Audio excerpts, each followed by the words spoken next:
ഇന്ന് നമ്മളിവിടെ തയ്യാറാക്കുന്ന ഒരു അവിൽ മിൽക്കിൻ്റെ റെസിപ്പിയാണ്. തീർച്ചയായും റെസിപ്പി നിങ്ങൾക്ക് ഇഷ്ടമാവാതിരിക്കില്ല. ട്രൈ ചെയ്ത് നോക്കി നിങ്ങളുടെ ഫീഡ്ബാക്ക് അറിയിക്കുക.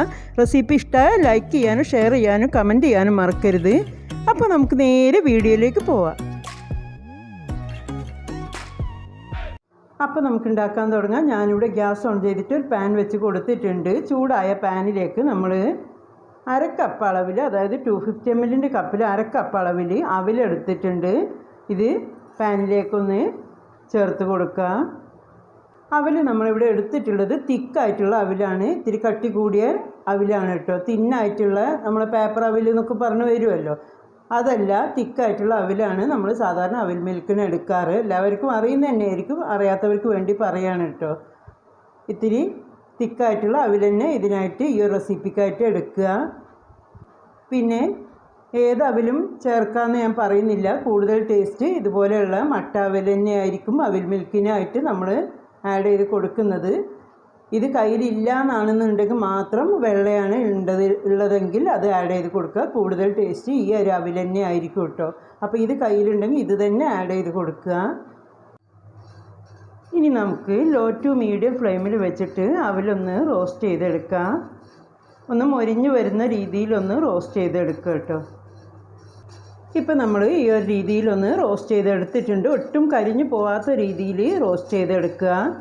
നമ്മളിങ്ങനെ പിടിച്ച് നോക്കുമ്പോൾ തന്നെ കണ്ടില്ല, ഇങ്ങനെ പൊടിഞ്ഞ് പോകുന്ന ആ ഒരു രീതിയിലാണ് നമുക്ക് റോസ്റ്റ് ചെയ്തെടുക്കേണ്ടത്. ഞാൻ ഫ്ലെയിം ഓഫ് ചെയ്യുകയാണ്.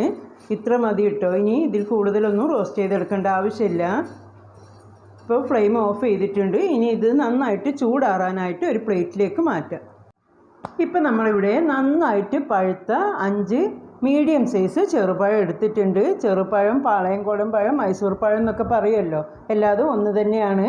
നന്നായിട്ട് പഴുത്ത തന്നെ ഈ റെസിപ്പിക്കായിട്ട് നിങ്ങൾ എടുക്കണം. പഴുക്കാത്തത് എടുത്തു കഴിഞ്ഞാൽ നമ്മൾ റെഡിയാക്കി കഴിഞ്ഞ് കഴിക്കുമ്പോൾ ഒട്ടും തന്നെ ടേസ്റ്റ് ഉണ്ടാവില്ല. അതിന് വേറെ തന്നെ ഒരു ചവർപ്പ് വരും. അപ്പോൾ പ്രത്യേകം ശ്രദ്ധിക്കുക. നന്നായിട്ട് പഴുത്ത പഴം തന്നെ ഈ റെസിപ്പിക്കായിട്ട് എടുക്കുക. ഇനി നമുക്ക് തൊലിയൊക്കെ റിമൂവ് ചെയ്തതിന് ശേഷം ഒരു ബൗളിലേക്ക് പഴം ഇട്ട് കൊടുക്കുക. പിന്നെ നമ്മളിവിടെ 5 പഴമാണ് കേട്ടോ എടുത്തിട്ടുള്ളത്. നിങ്ങൾ കണ്ടതാണ്. ഇതിനിപ്പോൾ പ്രത്യേകിച്ചൊരു അളവൊന്നുമില്ല. നിങ്ങൾ കുറച്ചധികം ഉണ്ടാക്കുകയാണെങ്കിൽ പഴവും അവിലൊക്കെ കൂടുതൽ എടുക്കാവുന്നതാണ്. നമ്മളിപ്പോൾ ഒരു ചെറിയ ക്വാണ്ടിറ്റിയിൽ നിങ്ങളെ കാണിക്കുന്നു എന്നേ ഉള്ളൂ. പിന്നെ ചിലവർക്കൊക്കെ പഴം അധികം ചേർക്കുന്നതായിരിക്കും അവിൽ മിൽക്കിന് താല്പര്യം, ചിലവർക്ക് അവിൽ അധികം ചേർക്കുന്നതായിരിക്കും താല്പര്യം. അതൊക്കെ നിങ്ങളെ താല്പര്യം പോലെ അങ്ങോട്ടോ ഇങ്ങോട്ടോ ചേഞ്ചസ് വരുത്താവുന്നതാണ്. കറക്റ്റ് ഇത്ര തന്നെ ആഡ് ചെയ്ത് കൊടുക്കണം എന്നുള്ള ഒട്ടും നിർബന്ധമുള്ള കാര്യമില്ല. അവനവൻ്റെ താല്പര്യത്തിനനുസരിച്ച് പഴമാണെങ്കിലും അവിലാണെങ്കിലും എത്രയാണോ ആഡ് ചെയ്ത് കൊടുക്കേണ്ടത് ആ ഒരു രീതിയിൽ ചെയ്യുക. പിന്നെ അവിൽ നമ്മൾ റോസ്റ്റ് ചെയ്ത് എടുത്തതാണ്. റോസ്റ്റ് ചെയ്ത അവിൽ തന്നെ സൂപ്പർ മാർക്കറ്റിലൊക്കെ കടകളിലൊക്കെ അവൈലബിൾ ആണ്. അത് വാങ്ങിയിട്ട് നിങ്ങൾ ആഡ് ചെയ്ത് കൊടുക്കുകയാണെങ്കിൽ അങ്ങനെയും ചെയ്യാവുന്നതാണ്. ഇതിപ്പോൾ നമ്മൾ വീട്ടിലുള്ള പഴവും അവിലൊക്കെ വെച്ച് ചെയ്യുമ്പോൾ ജസ്റ്റ് ഒന്നിങ്ങനെ റോസ്റ്റ് ചെയ്തിട്ട് ആഡ് ചെയ്ത് കൊടുത്താൽ കഴിക്കുമ്പോൾ കൂടുതൽ ടേസ്റ്റ് തന്നെ ആയിരിക്കും. റോസ്റ്റ് ചെയ്യാതെയും നിങ്ങൾക്ക് ആഡ് ചെയ്ത് കൊടുക്കാവുന്നതാണ്. അതും ഇതുപോലെ തന്നെ നിങ്ങളെ താല്പര്യം പോലെ ചെയ്യാം. ഇനി നമുക്ക് പഴം ഒന്ന് മാഷ് ചെയ്തെടുക്കാം. ഇതിപ്പോൾ ഇങ്ങനെ മാഷ് ചെയ്തെടുക്കുന്നത് സ്പാച്ചിലയോ അല്ലെങ്കിൽ ഫോർക്കോ എന്തെങ്കിലും വെച്ചിട്ട് ഇതേപോലെ മാഷറോ എന്തെങ്കിലും ഉണ്ടെങ്കിൽ ഒന്ന് നന്നായിട്ട് തന്നെ മാഷ് ചെയ്തെടുക്കുക. മിക്സിയിലിട്ട് അടിച്ചെടുക്കുന്നതിലേറെ ഇങ്ങനെ എന്തെങ്കിലും വെച്ചിട്ടൊന്ന് മാഷ് ചെയ്തെടുക്കുക കേട്ടോ. കഴിക്കുമ്പോൾ കൂടുതൽ ടേസ്റ്റ് ഉണ്ടാവുക.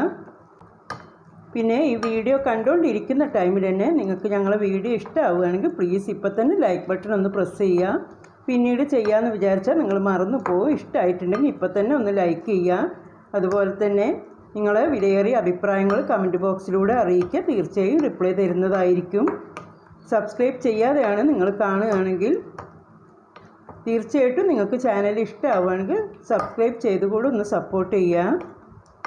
അപ്പോൾ ലൈക്ക് ചെയ്യുന്ന കാര്യം മറക്കണ്ട കേട്ടോ. ഇഷ്ടമായിട്ടുണ്ടെങ്കിൽ ഇപ്പം തന്നെ ഒന്ന് ലൈക്ക് ചെയ്യുക. അപ്പോൾ നമ്മൾ ഈ ഒരു രീതിയിൽ നന്നായിട്ട് തന്നെ മാഷ് ചെയ്തെടുത്തിട്ടുണ്ട്. ഇതിപ്പോൾ ഇവിടെ 4 ടേബിൾ സ്പൂൺ പഞ്ചസാര എടുത്തിട്ടുണ്ട്. ഇതുകൂടി ഒന്ന് ആഡ് ചെയ്ത് കൊടുക്കുക. ഇനി ഒന്നുകൂടെ നന്നായിട്ടൊന്ന് മാഷ് ചെയ്തെടുക്കുക. പഞ്ചസാര നിങ്ങൾ പഴത്തിൻ്റെ കൂടെ തന്നെ ഇട്ടൊന്ന് മാഷ് ചെയ്തെടുത്താൽ പഴം പെട്ടെന്ന് തന്നെ റെഡിയായി കിട്ടും കേട്ടോ. നന്നായിട്ട് തന്നെ ഉടഞ്ഞ് കിട്ടും. ഞാൻ പഴത്തിൻ്റെ കൂടെ തന്നെ ആഡ് ചെയ്ത് കൊടുക്കണമെന്ന് വിചാരിച്ച് എടുത്ത് വെച്ചതാണ് കേട്ടോ. മറന്നു പോയതാണ്. കണ്ടല്ലോ, പഴത്തിൻ്റെ കൂടെ തന്നെ ഇട്ട് കഴിഞ്ഞാൽ പഴം നന്നായിട്ട് പെട്ടെന്ന് തന്നെ റെഡിയായി കിട്ടും. പിന്നെ മധുരമൊക്കെ നിങ്ങളെ താല്പര്യം പോലെ കൂടുതലോ കുറവോ എങ്ങനെ വേണമെങ്കിലും ആഡ് ചെയ്ത് കൊടുക്കാവുന്നതാണ്. ഇപ്പോൾ നന്നായിട്ട് തന്നെ പഞ്ചസാര ആഡ് ചെയ്ത് കൊടുത്തതിന് ശേഷം ഒന്ന് മാഷ് ചെയ്തെടുത്തിട്ടുണ്ട്. ഇനി നമ്മളിവിടെ 1 കപ്പ് അളവിൽ പാൽ എടുത്തിട്ടുണ്ട്. നന്നായിട്ട് ചില്ല് ചെയ്ത പാലാണ്. നന്നായിട്ട് തന്നെ തണുപ്പിച്ചെടുക്കുക. ഇനിയിപ്പോൾ തണുപ്പ് ഇല്ലാതെയാണ് നിങ്ങൾക്ക് താല്പര്യമാണെങ്കിൽ പിന്നെ തണുപ്പിക്കാത്ത പാൽ തന്നെ ഒഴിച്ച് കൊടുക്കാവുന്നതാണ്. ഈ പാൽ ഇനി നമുക്ക് ഇതിലേക്കൊന്ന് ആഡ് ചെയ്ത് കൊടുക്കാം. ഇനി നന്നായിട്ട് തന്നെ ഒന്ന് മിക്സ് ചെയ്തെടുക്കുക. ഇപ്പോൾ നമ്മൾ നന്നായിട്ട് തന്നെ മിക്സ് ചെയ്തെടുത്തിട്ടുണ്ട്. ഇതിപ്പോൾ 1/4 കപ്പ് അളവിൽ റോസ്റ്റഡ് പീനട്ടാണ് കേട്ടോ. നിലക്കടല, കപ്പലണ്ടി എന്നൊക്കെ പറയുമല്ലോ, റോസ്റ്റഡ് ആണ് എടുത്തിട്ടുള്ളത്. ഇത് റോസ്റ്റഡും നമുക്ക് സൂപ്പർ മാർക്കറ്റിലൊക്കെ അവൈലബിൾ ആണ്. അല്ലെങ്കിൽ റോസ്റ്റഡ് അല്ല നിങ്ങളുടെ കയ്യിലുള്ളതാണെങ്കിൽ ഒന്ന് റോസ്റ്റ് ചെയ്തെടുക്കുക. ഇനി നമുക്ക് കപ്പലണ്ടി ഒന്ന് ആഡ് ചെയ്ത് കൊടുക്കുക. നിലക്കടല നമ്മളിപ്പോൾ ആഡ് ചെയ്ത് കൊടുത്തു. ഇനി നമ്മൾ റോസ്റ്റ് ചെയ്ത് വെച്ചല്ലോ, അവൽ റോസ്റ്റ് ചെയ്ത് വെച്ചിട്ടുണ്ടായിരുന്നു, ഇതുകൂടി ഒന്ന് ആഡ് ചെയ്ത് കൊടുക്കുക. ഇനി നന്നായിട്ട് തന്നെ ഒന്ന് മിക്സ് ചെയ്തെടുക്കുക.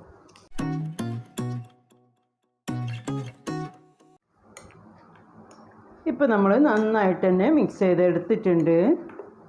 തിക്നെസ്സൊക്കെ നിങ്ങളെ താല്പര്യം പോലെ അങ്ങോട്ടോ ഇങ്ങോട്ടോ മാറ്റം വരുത്താവുന്നതാണ്. ഇത്തിരി തിക്കായിട്ടാണ് വേണ്ടതാണെങ്കിൽ അങ്ങനെ എടുക്കുക, ഇത്തിരി ലൂസായിട്ടാണ് വേണ്ടതാണെങ്കിൽ അങ്ങനെ എടുക്കുക. അതൊക്കെ അവനവൻ്റെ താല്പര്യം പോലെ ചെയ്യാം. ഇതിവിടെ റെഡിയായി വന്നിട്ടുണ്ട്. തിക്നെസ്സൊക്കെ കണ്ടല്ലോ, ഈ ഒരു രീതിയിലാണ് നമ്മൾ റെഡിയാക്കി എടുത്തിട്ടുള്ളത്. ഞാനിപ്പോൾ ഈ ഒരു രീതിയിലാണ് എടുത്തിട്ടുള്ളത്. നിങ്ങൾ എടുക്കുന്ന പഴത്തിൻ്റെ വലുപ്പത്തിനനുസരിച്ചൊക്കെ ഞാനിപ്പോൾ ഈ ഒരു കാണിച്ച രീതിയിൽ നിങ്ങൾ എടുക്കുമ്പോൾ അങ്ങോട്ടോ ഇങ്ങോട്ടോ മാറ്റം വരാം. കറക്റ്റ് ഒരേ വലുപ്പത്തിലുള്ള പഴമൊന്നും നമുക്ക് കിട്ടില്ലല്ലോ. അപ്പോൾ തിക്നെസ് നോക്കിയിട്ട് കണ്ടല്ലോ, ഈ ഒരു രീതിയിലാണ് എനിക്കിപ്പോൾ തിക്നെസ് കിട്ടിയത്. അപ്പോൾ തിക്നെസ് നോക്കിയിട്ട് നിങ്ങൾ പാൽ ആഡ് ചെയ്ത് കൊടുക്കുക. ഓവർ തിക്കായിട്ടുണ്ടെങ്കിൽ, ഓവർ ലൂസായിട്ടുണ്ടെങ്കിൽ എന്താ ചെയ്യേണ്ടതെന്ന് വെച്ചാൽ അവൽ റോസ്റ്റ് ചെയ്തതും പഴവും ഇത്തിരി കൂടെ ആഡ് ചെയ്ത് കൊടുത്തിട്ട് തിക്നെസ് കറക്റ്റ് ചെയ്തെടുക്കുക. ഇതിവിടെ റെഡി ആയിട്ടുണ്ട്. ഇനി നമുക്ക് സെർവിങ് ഗ്ലാസ്സിലേക്ക് ഒഴിക്കാം. ഇപ്പോൾ നമ്മളിവിടെ സെർവ് ചെയ്യാനായിട്ട് 2 ഗ്ലാസ് എടുത്ത് വെച്ചിട്ടുണ്ട്. ഇനി നമുക്ക് നമ്മളെ അവിൽ മിൽക്ക് ഗ്ലാസ്സിലേക്ക് സെർവ് ചെയ്യാം.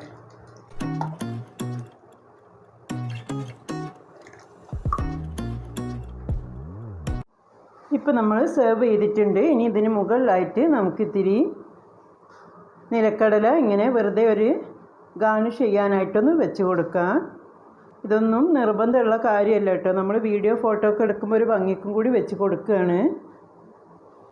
നമ്മൾ ആദ്യം ഇതിൽ ആഡ് ചെയ്ത് കൊടുത്തിട്ടുണ്ട്. അപ്പോൾ ഈ ഒരു ടൈമിൽ നിങ്ങൾക്ക് താല്പര്യം ഉണ്ടെങ്കിൽ മാത്രം ആഡ് ചെയ്ത് കൊടുക്കുക. അപ്പോൾ നിങ്ങൾ കണ്ടില്ലേ, നമ്മൾ അടിപൊളി അവിൽ മിൽക്ക് സെർവ് ചെയ്തിട്ടുണ്ട്. നിങ്ങൾക്ക് കാണുമ്പോൾ തന്നെ മനസ്സിലാവും അടിപൊളിയാണ്. കഴിക്കാനൊക്കെ നല്ല സൂപ്പർ ടേസ്റ്റ് തന്നെയാണ്. അവിൽ മിൽക്ക് പല രീതിയിലും പല വെറൈറ്റിയിലും നമുക്ക് കടകളിലൊക്കെ അവൈലബിൾ ആണ്. ഐസ്ക്രീം ആണോ, ഫലൂദയാണോ, ഫ്രൂട്ട് സലാഡാണോ ഒന്നും മനസ്സിലാവാത്ത വിധത്തിൽ അത്രയും ആഡ് ചെയ്തിട്ട് പല വിധത്തിൽ ആഡ് ചെയ്തിട്ട് നമുക്ക് കിട്ടാറുണ്ട്. ഇതങ്ങനെയൊന്നുമല്ല, ഏറ്റവും സിമ്പിളായിട്ട് ഈസി ആയിട്ട് നിങ്ങൾക്ക് റെഡിയാക്കാൻ പറ്റിയ മെത്തേഡിലാണ്. സാധാരണ നോർമൽ നാടൻ അവിൽ മിൽക്ക് തന്നെയാണ്. അവിലും പാലും പഴവും എക്സ്ട്രാ നമ്മൾ ആഡ് ചെയ്ത് കൊടുത്തിട്ടുള്ളത് നിലക്കടല മാത്രമാണ്. അത് അല്ലാതെ വേറെ ഒന്നും തന്നെ ആഡ് ചെയ്ത് കൊടുത്തിട്ടില്ല. നിങ്ങൾക്ക് എക്സ്ട്രാ എന്ത് വേണമെങ്കിലും ആഡ് ചെയ്ത് കൊടുത്ത് വെറൈറ്റി ആയിട്ട് ചെയ്യാവുന്നതാണ്. ഇത് ആർക്കും നമ്മളെ വീട്ടിലുള്ള കാര്യങ്ങൾ വെച്ചിട്ട് പെട്ടെന്ന് റെഡിയാക്കാൻ പറ്റിയ രീതിയിലാണ് കാണിച്ചിട്ടുള്ളത്. ഇതിൽ വേണമെങ്കിൽ നിങ്ങൾക്ക് കുട്ടികൾക്കൊക്കെ കൊടുക്കുമ്പോൾ താല്പര്യമാണെന്നുണ്ടെങ്കിൽ ഐസ്ക്രീം ആഡ് ചെയ്ത് കൊടുക്കാവുന്നതാണ്. ഐസ്ക്രീം ഒന്നുകിൽ ഇതിൽ ഇട്ട് മിക്സ് ചെയ്യുക, അല്ലെങ്കിൽ ഒരു സ്കൂപ്പ് മുകളിൽ വെച്ച് കൊടുത്തിട്ട് അങ്ങനെയും കൊടുക്കുക. ഇത് ലെയറായിട്ട് നമുക്ക് ചെയ്തെടുക്കാം. ഞാൻ പിന്നെ മൊത്തത്തിൽ മിക്സ് ചെയ്തിട്ടാണ് നിങ്ങളെ കാണിച്ചിട്ടുള്ളത്. അവിൽ, പഴം, അങ്ങനെയൊക്കെ പീനട്ട് അങ്ങനെയൊക്കെ ലെയറായിട്ട് പാലൊഴിച്ചിട്ട് അങ്ങനെ നമ്മൾ കുടിക്കുന്ന ടൈമിൽ മിക്സ് ചെയ്തിട്ട് അങ്ങനെ എടുക്കാവുന്നതാണ്. പിന്നെ അവിൽ ചേർത്ത് കഴിഞ്ഞിട്ട് നിങ്ങൾ കുറേ നേരം വെക്കരുത്. റോസ്റ്റ് ചെയ്ത അവിൽ അവിടെ വെച്ചിട്ട് കഴിക്കുന്ന തൊട്ട് മുന്നേ മിക്സ് ചെയ്യുക. അല്ലെങ്കിൽ അവിലാണല്ലോ നനഞ്ഞ് നിൽക്കുമ്പോൾ മൊത്തത്തിൽ അങ്ങോട്ട് മിക്സ് ആവും. എന്നാൽ തന്നെ റോസ്റ്റ് ചെയ്തുകൊണ്ട് പെട്ടെന്ന് റോസ്റ്റ് ചെയ്യാത്ത അവിലിൻ്റെ അത്ര പെട്ടെന്ന് തന്നെ മിക്സ് ആവില്ല. എങ്കിലും കുറച്ചധികം ടൈമിൽ വെക്കുമ്പോൾ, അധിക ടൈം നമ്മൾ വെക്കുമ്പോൾ എന്തായാലും മൊത്തത്തിൽ അങ്ങോട്ട് മിക്സ് ആവും. അത് കുഴപ്പമില്ലെങ്കിൽ നിങ്ങൾക്ക് അങ്ങനെ കുടിക്കാം. അല്ല ഒന്ന് കടിക്കുന്ന വിധത്തിലാണ് താല്പര്യമാണെങ്കിൽ പഴവും പാലൊക്കെ മിക്സാക്കി നന്നായിട്ട് തണുപ്പിക്കുക. അതിനുശേഷം കുട്ടികൾ ചോദിക്കുമ്പോൾ അവിൽ ആഡ് ചെയ്ത് കൊടുത്തിട്ട് കടലയും ആഡ് ചെയ്ത് കൊടുത്തിട്ട് അങ്ങനെയും നിങ്ങൾക്ക് എടുക്കാവുന്നതാണ്. അതൊക്കെ നിങ്ങളെ താല്പര്യം പോലെ ചെയ്യുക. എങ്ങനെ വന്നാലും കഴിക്കാനൊക്കെ ഈ ഒരു ചൂടിനൊക്കെ ഏറ്റവും ഹെൽത്തി ആയിട്ടുള്ള ഒരു അവിൽ മിൽക്ക് തന്നെയാണിത്. ഇതൊക്കെ കഴിക്കുന്ന എന്തുകൊണ്ടും നല്ലതാണ്. അത്രയും ചൂടാണ് ഈ ടൈമിൽ. നിങ്ങൾ വീട്ടിലെല്ലാവർക്കും ഉണ്ടാക്കി കഴിക്കുക. കുട്ടികൾക്കും സ്കൂളൊക്കെ വിട്ട് വരുമ്പോൾ റെഡിയാക്കി കൊടുക്കുക. എല്ലാവർക്കും താല്പര്യമുള്ള റെസിപ്പിയാണ്. നിങ്ങളെ ഫീഡ്ബാക്ക് അറിയിക്കുക. റെഡിയാക്കിയിട്ട് നിങ്ങളെ ഫീഡ്ബാക്ക് അറിയിക്കുക. ഞങ്ങളുടെ മുൻപത്തെ വീഡിയോസൊക്കെ കണ്ട് അതിൻ്റെ കൂടി ഒന്ന് കമൻസ് അറിയിക്കുക. ഈ വീഡിയോ നിങ്ങൾക്ക് ഇഷ്ടമാവുകയാണെങ്കിൽ ലൈക്ക് ബട്ടൺ പ്രസ് ചെയ്യാൻ മറന്നു പോകരുത്. റെസിപ്പിയെക്കുറിച്ച് ഡൗട്ട്സ് വല്ലതുണ്ടെങ്കിൽ തീർച്ചയായും ചോദിക്കാവുന്നതാണ്. റിപ്ലൈ തരുന്നതായിരിക്കും. ഇതുവരെ തന്ന നല്ല സപ്പോർട്ട് വീണ്ടും പ്രതീക്ഷിക്കുകയാണ്. നിങ്ങൾക്ക് ഇഷ്ടമാകുന്ന നല്ല റെസിപ്പിയായി വീണ്ടും നിങ്ങളുടെ മുന്നിലെത്താം. Thank you.